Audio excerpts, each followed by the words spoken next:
سورۃ الزمر کی آیت نمبر 11۔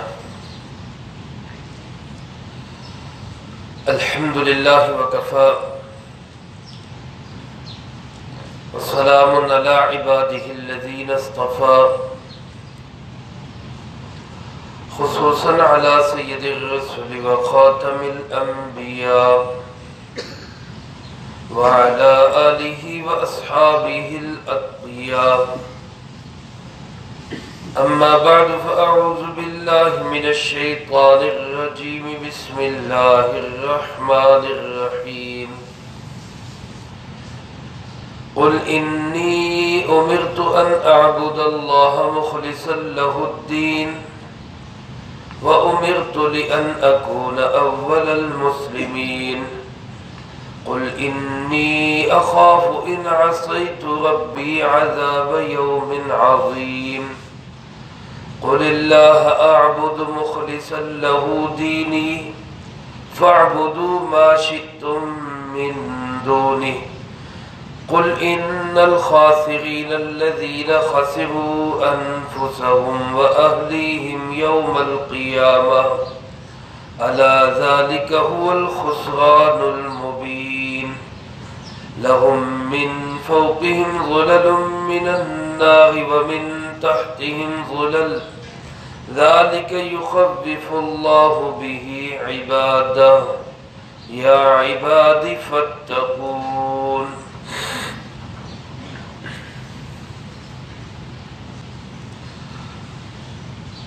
اس سورۃ مبارکہ کے آغاز میں اللہ رب العالمین نے مجھے، آپ کو، تمام انسانیت کو مخاطب کرتے ہوئے یہ بات ارشاد فرمائی کہ ہم نے آپ کی طرف ایک کتاب، عظیم کتاب، مبارک کتاب، سچائی اور حق کے ساتھ نازل کی۔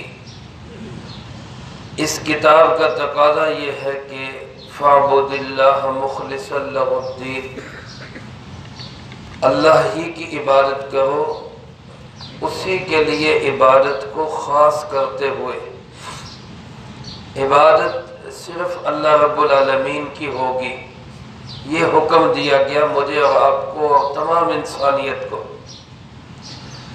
اب پیغمبر علیہ السلام کی زبان مبارک سے سب سے پہلے یہ بات کہلوائی جا رہی ہے کہ جو حکم آپ کے واسطے سے پوری انسانیت کی طرف آیا ہے، آپ اس کا اقرار، اعتراف کریں کہ میں اس حکم کے لیے تیار ہوں۔ چنانچہ رسول اللہ صلی اللہ علیہ وسلم سے کہا گیا کہ آپ فرما دیجئے، قل انی امرت ان اعبد اللہ، اے پاک پیغمبر صلی اللہ علیہ وسلم آپ فرما دیجئے کہ مجھے یہ حکم دیا گیا ہے ان اعبد اللہ، کہ میں صرف اللہ ہی کی عبادت کروں، مخلصا لہ الدین، اسی کے لیے دین کو یعنی عبادت کو خالص کرتے ہوئے۔ آپ یہ بات ارشاد فرما دیں اور اس کے ساتھ یہ بھی بتا دیں کہ وَأُمِرْتُ لِأَنْ أَكُونَ أَوَّلَ الْمُسْلِمِينَ، مجھے یہ حکم دیا گیا ہے کہ میں سب سے پہلا مسلمان بن جاؤں۔ رسول اللہ صلی اللہ علیہ وسلم ظاہر ہے سب سے پہلے مسلمان ہیں۔ اس امت کے اعتبار سے دیکھیں تو اس میں کوئی شک ہی نہیں، سب سے پہلے وحی مبارک آپ صلی اللہ علیہ وسلم کے قلب اطہر پہ نازل ہوئی، تو ظاہر ہے سب سے پہلے وحی کو قبول کرنے والے بھی آپ صلی اللہ علیہ وسلم، تو سب سے پہلے مسلمان آپ صلی اللہ علیہ وسلم۔ اور اگر تمام امتوں کے اعتبار سے دیکھیں تو آدم علیہ السلام سے لے کر قیامت تک آنے والے آخری انسان تک سے بھی پہلے مسلمان جناب محمد کریم صلی اللہ علیہ وسلم۔ حدیث پاک میں وہ واقعہ موجود ہے جس کا ذکر قرآن کریم میں بھی ہے کہ جب اللہ پاک نے تمام انسانوں کی روحوں کو ایک جگہ پہ اکٹھا کر کے سب سے پوچھا الست بربکم، کیا میں تمہارا رب نہیں ہوں؟ قرآن کریم نے بتایا کہ وہاں سب نے کہا بلا، کیوں نہیں، آپ ہی ہمارے رب ہیں۔ لیکن حدیث پاک میں اس کی تفصیل یوں ہے کہ سب سے پہلے روح محمد صلی اللہ علیہ وسلم نے جواب دیا۔ سب سے پہلے آپ صلی اللہ علیہ وسلم کی روح مبارک نے یہ جواب دیا تھا کہ کیوں نہیں، آپ ہی ہمارے رب ہیں۔ آپ سے سن کے پھر باقی انبیاء علیہ السلام اور پھر تمام انسانیت کی روحوں نے جواب دیا کہ آپ ہی ہمارے رب ہیں۔ اس سے بھی معلوم ہوا کہ سب سے پہلے مسلمان، سب سے پہلے رب پہ ایمان لانے والے وہ ہمارے پیارے آقا جناب محمد کریم صلی اللہ علیہ وسلم۔ اور فرمایا آپ یہ بھی فرما دیں کہ انی اخاف ان عصیت، اے پاک پیغمبر صلی اللہ علیہ وسلم آپ ان کو یہ بھی بتا دیں کہ مجھے تو خطرہ ہے، مجھے تو ڈر ہے، ان عصیت ربی، اگر میں اپنے رب کی نافرمانی کروں گا، عذاب یوم عظیم، تو بڑے دن کے عذاب سے مجھے تو ڈر لگتا ہے، یعنی میں رب کی نافرمانی نہیں کر سکتا۔ میرے محترم دوستو اندازہ کریں، آپ بخشے بخشائے، آپ معصوم پیغمبر، اگلے پچھلے بالفرض اگر کوئی ہو، اللہ نے ان کے بھی معاف کرنے کا اعلان کر دیا، اس کے باوجود اللہ کا ڈر اور خوف اتنا کہ مجھ سے بھی نافرمانی ہو گئی تو میں بھی بڑے دن کے عذاب سے ڈرتا ہوں۔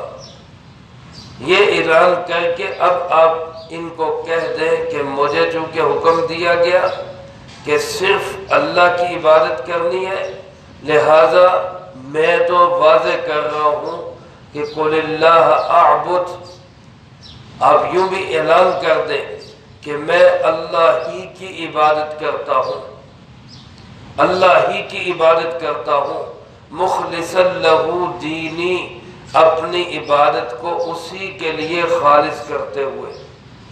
مجھے چونکہ حکم اسی کا دیا گیا ہے لہذا میں اسی کا اعلان کرتا ہوں۔ میرے محترم دوستو، پیارے آقا جناب محمد کریم صلی اللہ علیہ وسلم نے بھی عبادت کی صرف کس کی؟ اللہ رب العالمین۔ صرف کس کی عبادت کی؟ سارے بولو مل کے، کس کی عبادت کی؟ اللہ کی۔ ہمارا بھی فرض یہ ہے کہ ہم معبود برحق صرف کس کو سمجھے؟ اللہ رب العالمین۔ ہمارا مشکل کشا صرف کون ہے؟ اللہ۔ حاجت روا صرف کون ہے؟ اللہ۔ بگڑی بنانے والا صرف کون ہے؟ اللہ۔ اور ہمارے مسئلے حل کرنے والا صرف اور صرف کون ہے؟ اللہ۔ عبادت کا معنی صرف سجدہ ہی نہیں، عبادت کا معنی اپنی ہر ضرورت کے لیے ہماری نگاہ جس کی طرف اٹھتی ہے وہ ہمارا معبود ہے۔ اگر آج ہمیں مسائل کے حل کے لیے ہماری نگاہ پیسے کی طرف اٹھتی ہے تو اس کا مطلب ہم نے روپے پیسے کو معبود بنا دیا۔ اگر مسائل کے حل کے لیے ہماری نگاہ کسی بڑی طاقت کی طرف اٹھتی ہے تو اس کا مطلب ہے کہ ہم اس طاقت کو رب سمجھتے ہیں۔ اور اگر مسائل کے حل کے لیے ہماری نگاہ صرف اللہ رب العالمین کی طرف اٹھتی ہے تو اس کا مطلب ہے کہ ہم صرف کس کو اپنا رب سمجھتے ہیں؟ اللہ رب العالمین۔ اور ہمیں ایسا ہی اپنا یقین اور ایمان بنانا چاہیے کہ ہر مسئلے میں، ہر پریشانی میں، ہر دکھ تکلیف میں ہماری نگاہ اٹھے تو صرف کس کی طرف؟ اللہ رب العالمین۔ اللہ پاک کے محبوب صلی اللہ علیہ وسلم نے یہ اعلان کیا اور آپ سے کروایا گیا، قل، آپ فرما دیجئے، اللہ اعبد، میں تو صرف اللہ ہی کی عبادت کرتا ہوں، مخلصا لہ دینی، اپنی عبادت کو اسی کے لیے خالص کرتے ہوئے۔ باقی تمہیں میں نے تبلیغ کر دی، تمہیں میں نے بتا دیا، تمہارے سامنے میں نے یہ نکھار کے کھول کے سامنے رکھ دیا، فَاعْبُدُوا مَا شِئْتُم مِّن دُونِهِ، اب تمہاری مرضی، تم اللہ کو چھوڑ کے جس کی مرضی عبادت کرو، تمہیں پابندی کوئی نہیں ہے، زبردستی کوئی نہیں ہے۔ میرے محترم دوستو، اسلام جبر سے نہیں پھیلا کہ زبردستی کہا گیا ہو کہ اللہ کی عبادت کرو۔ ہاں، دلیل کی قوت سے، دلیل کے ذریعے سے ثابت کیا گیا ہے کہ عبادت صرف کس کی ہونی چاہیے؟ اللہ رب العالمین۔ باقی اگر تم نہیں کرنا چاہتے تو تمہاری مرضی، جس کی مرضی عبادت کرو۔ لیکن یہ سن لو کہ جو اللہ کو چھوڑ کر دوسروں کی عبادت کرے گا وہ بہت بڑے نقصان اور گھاٹے میں جائے گا۔ آپ فرما دیجئے، آپ واضح طور پہ بتا دیجئے، ان الخاسرین الذین خسروا انفسهم، بے شک گھاٹا اٹھانے والے، بے شک خسارہ اور نقصان کرنے والے وہ لوگ ہیں الذین خسروا انفسهم واہلیہم، جنہوں نے خود کو بھی گھاٹے میں ڈالا اور اپنے اہل و عیال کو بھی گھاٹے میں ڈالا یوم القیامہ، قیامت کے دن۔ اللہ پاک فرماتے ہیں یہ سب سے بڑے گھاٹے والے۔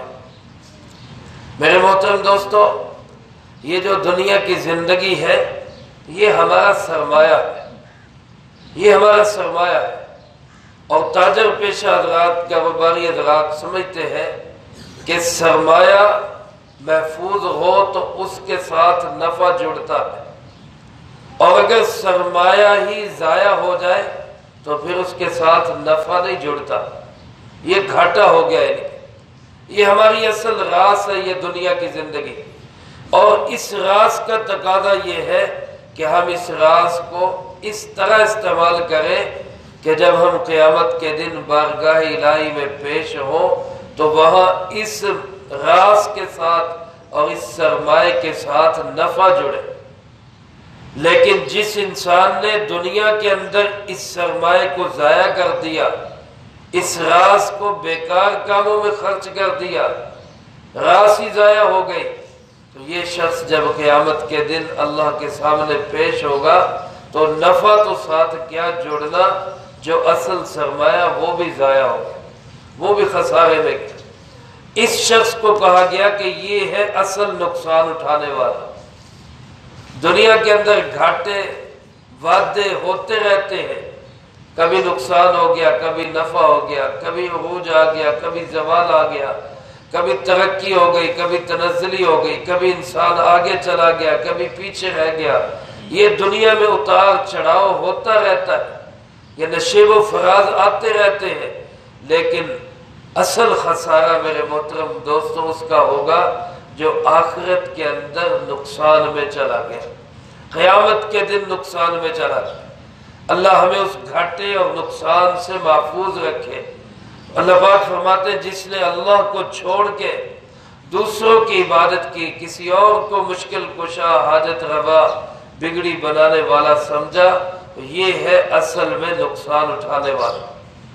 فرمایا الا، غور سے سنو، ذالک هو الخسران المبین، یہ ہے کھلا گھاٹا، یہ ہے کھلا نقصان۔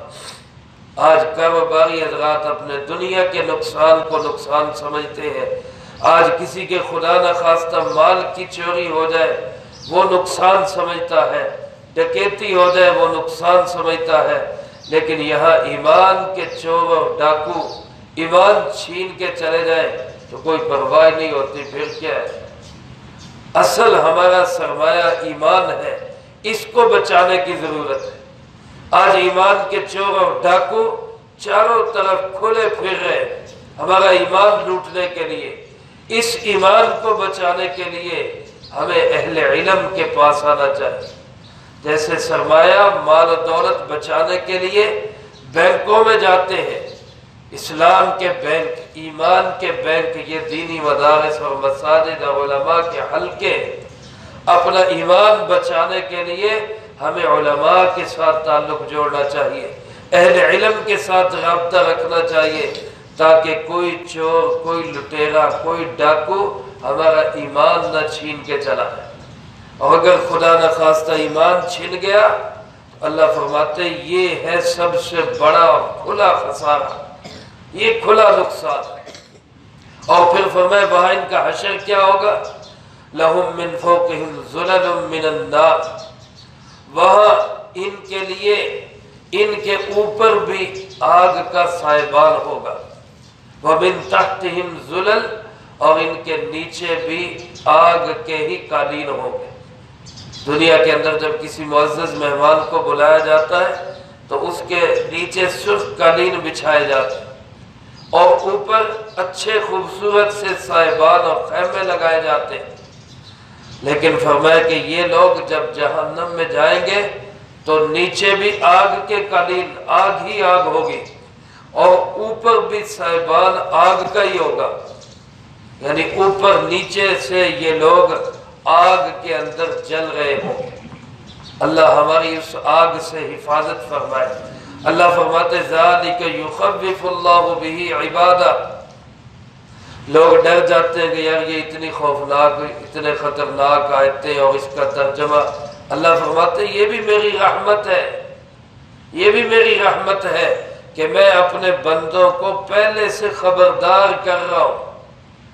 میں نہ بتاتا اللہ جہنم میں کیا ہوگا، اچانک جا کے جہنم میں جانا پڑ جاتا لوگوں کو تو کتنی خوفناک اذیت ہوتی۔ یہ تو اس کی مہربانی ہے کہ اس نے دنیا میں بتا دیا کہ آگے بڑے خوفناک حالات آنے والے۔ ذَلِكَ يُخَوِّفُ اللَّهُ بِهِ عِبَادًا، یہ وہ چیز ہے جس سے اللہ اپنے بندوں کو خوف زدہ کرتا ہے، جس سے اللہ اپنے بندوں کو آگاہ کرتا ہے، تنبیہ کرتا ہے، وارننگ دیتا ہے کہ اس سے بچ جاؤ۔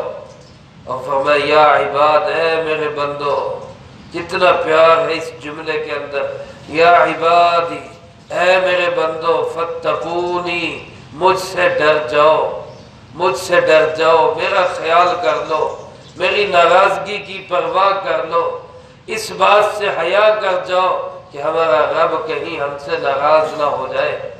خدا کے لیے میرے دوستو ان آیتوں پہ غور کریں، کس قدر پیار کے ساتھ، اتنا ماں نہیں شفقت کے ساتھ، باپ نہیں شفقت کے ساتھ بچوں کو ڈراتا یا سمجھاتا ہوگا جتنا اللہ بندوں کو سمجھا ہے۔ قرآن کریم کے صفحے صفحے میں سمجھا ہے، یہاں تو سگا باپ بھی 10 دفعہ 20 دفعہ 36 دفعہ 100 دفعہ سمجھا کے پھر کہے گا چل نکلتے ہیں تو کھانے سے گالی نہیں آتی، نکل یہاں سے۔ لیکن اللہ کتنا مہربان ہے کہ زندگی کی آخری سانس تک بار بار قرآن ہمیں سمجھا رہا ہے، ڈر جاؤ اے میرے بندے، ڈر جاؤ اے میرے بندے، میرا خیال کر لو، میری کیئر کر لو، میری پرواہ کر لو، اس بات کو دھیان میں رکھو کہ میں کہیں ناراض نہ ہو جاؤں۔ میرے محترم دوستو، یہ آیات مبارکہ ہمارے لیے بہت بڑا تعزیانہ عبرت ہے۔ ہم اللہ ہی کی عبادت کریں، اللہ کے سوا کسی کی عبادت نہ کریں۔ عہد کر لیں زندگی بھر کے لیے کہ انشاءاللہ العزیز ہمارا سر جھکے گا تو صرف کس کے سامنے؟ اللہ کے سامنے۔ ہم عبادت کریں گے تو صرف کس کی؟ اللہ رب العالمین۔ ہمارا مشکل کشا ہے تو صرف کون ہے؟ اللہ۔ حاجت روا ہے تو صرف کون ہے؟ اللہ ہے۔ بگڑی بنانے والا، مسئلے حل کرنے والا، بیٹے بیٹیاں دینے والا، عزت و ذلت کا مالک، عروج و زوال کا مالک، وہ ہے تو صرف کون ہے؟ سارے زور سے بولو کون ہے؟ اس سے پہلے اگر ہم سے کوئی غلطی ہوئی ہے تو ہم توبہ کرتے ہیں، اور آج کے بعد اللہ کے سوا ہم کسی کی عبادت نہیں کریں گے۔ اللہ مجھے آپ کو سب کو اس عہد پہ کاربند رہنے کی توفیق نصیب فرمائے۔ جو اس عہد کے پکے ہوں گے ان کا آخرت میں کیا احساس و اکرام ہوگا، اس کا تذکرہ اللہ پاک نے اگلی آیات میں کیا ہے، وہ انشاءاللہ اگلی فرصت میں آئے گا۔ اللہ پاک سے دعا ہے اللہ مجھے آپ کو سب کو قرآن و سنت کی صحیح سمجھ نصیب فرمائے، جو کہا سنا اس کو زندگی میں لا کے دوسروں تک پہنچانے کی توفیق عطا فرمائے۔ اللہم انت السلام ومنک السلام، تبارکت ربنا وتعالیت یا ذا الجلال والاکرام۔ اللہم اعنا علی ذکرک وشکرک وحسن عبادتک اللهم احسن عاقبتنا في الأمور كلها وأجرنا من خزي الدنيا وعذاب الآخرة. اللهم باقية كباقية الوليد. اللهم استر عوراتنا وآمن روعاتنا. اللهم إنا نجعلك في نحورهم ونعوذ بك من شرورهم. اللهم اكفنا بحلالك عن حرامك وأغننا بفضلك عمن سواك. اللهم اكفنا كل مهم من حيث شئت ومن أين شئت. رب اغفر وارحم وأنت خير الراحمين. ربنا هب لنا من أزواجنا وذرياتنا قرة أعين وجعلنا للمتقین اماما. اے مولا کریم، اس پورے ہفتے میں جتنا درس قرآن ہوا، ان طلبہ عزیز نے جو پڑھائی کی، طالبات نے جو پڑھائی کی، ان احباب نے جو جو اعمال کیے، اے اللہ سب بھائیوں کے سب اعمال کو اپنی بارگاہ میں قبول فرما۔ اے اللہ پاک، ان مقبول اعمال کا جو ثواب ہمارے پیارے آقا جناب محمد کریم خاتم النبیین صلی اللہ علیہ وسلم کو پہنچا۔ آپ علیہ السلام کو ہم سب کی طرف سے بہترین جزائے خیر نصیب فرما۔ آپ کے توسل سے تمام انبیاء، تمام صحابہ، تمام اہل بیت، ازواج مطہرات، بنات اطہار، نبی پاک صلی اللہ علیہ وسلم کی امت کے وہ تمام لوگ جو اس دنیا سے جا چکے، جو موجود ہیں، جو قیامت تک آئیں گے، اللہ سب کو اس کا اجر و ثواب نصیب فرما۔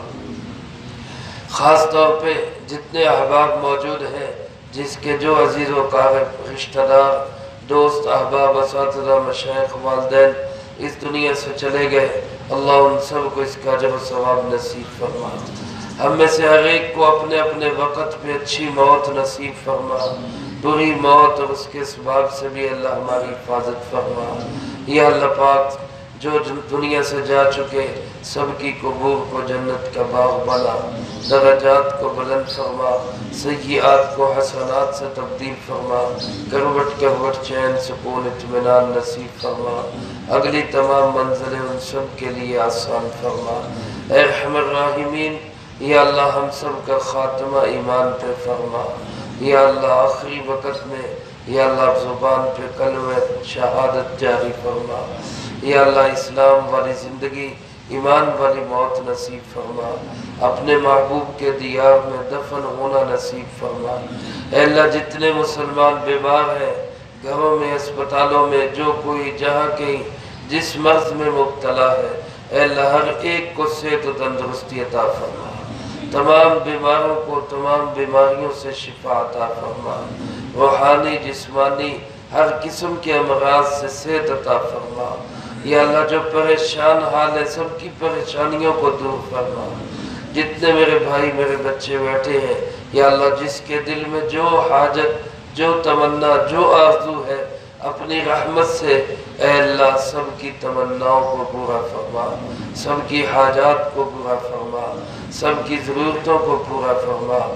کوئی بے اولاد ہے تو نیک صالح اولاد نصیب فرما، کوئی بے گھر ہے تو اپنا کشادہ گھر نصیب فرما، کوئی مقروض ہے تو اللہ قرضوں کے بوجھ سے رہائی نصیب فرما۔ یا اللہ جو اولاد کے لیے پریشان ہے، اولاد عطا فرما۔ جو اولاد سے پریشان ہے، اے اللہ اولاد کو نیک اور صالح بنا۔ ماں باپ کو سکون عطا فرما، اولاد کو ماں باپ کی آنکھوں کی ٹھنڈک بنا۔ اے ارحم الراحمین ہماری اولادوں کو نیک اور صالح بنا۔ اے اللہ پاک ہماری دعاؤں کو اپنے فضل و کرم سے قبول فرما۔ ربنا تقبل منا انک انت السمیع العلیم وتب علینا انک انت التواب الرحیم۔ وصلی اللہ علی النبی الکریم وعلی آلہ واصحابہ اجمعین برحمتک یا ارحم